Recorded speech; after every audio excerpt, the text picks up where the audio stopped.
முத்துவின் வின்எஸ்எஸ் brand அரிசிகள் தரத்திலும் சுவையிலும் என்றும் number 1. Tiruppur மாவட்டம் பல்லடம் அருகே கே. கிருஷ்ணாபுரம் பகுதியைச் சேர்ந்த நேசப்பிரபு தனியார் தொலைக்காட்சி ஒன்றில் பல்லடம் பகுதி செய்தியாளராக வேலை செய்து வந்தார். இவரை விரட்டி வெட்டிய வழக்கில் ஏற்கனவே 12 பேர் கைது செய்யப்பட்டுள்ளனர்.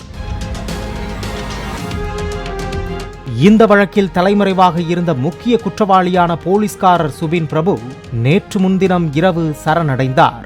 அவரை போலீசார் கைது செய்து நீதிமன்றத்தில் ஆஜர்படுத்தி திருப்பூர் சிறையில் அடைத்தனர். திருப்பூர் மாவட்ட எஸ்பியின் தனிப்பிரிவு காவலராக இருந்த சுபின் பிரபு காரணம்பேட்டையில் ஒரு ஹோட்டல் உரிமையாளரை மிரட்டி பணம் கேட்டதாகவும் இது குறித்த செய்தியை நேசப்பிரபு தொலைக்காட்சியில் வெளியிட்டதாகவும் இதனால் சுபின் பிரபு தற்காலிக பணியிடை நீக்கம் செய்யப்பட்டதாகவும் கூறப்படுகிறது. இதனால் நேசப்பிரபு மீது ஆத்திரத்தில் இருந்த போலீஸ்காரர் சுபின் பிரபு கூலிப்படையினரை ஏவி அரிவாளால் வெட்டியதாக விசாரணையில் தகவல்கள் வெளியாகியுள்ளது.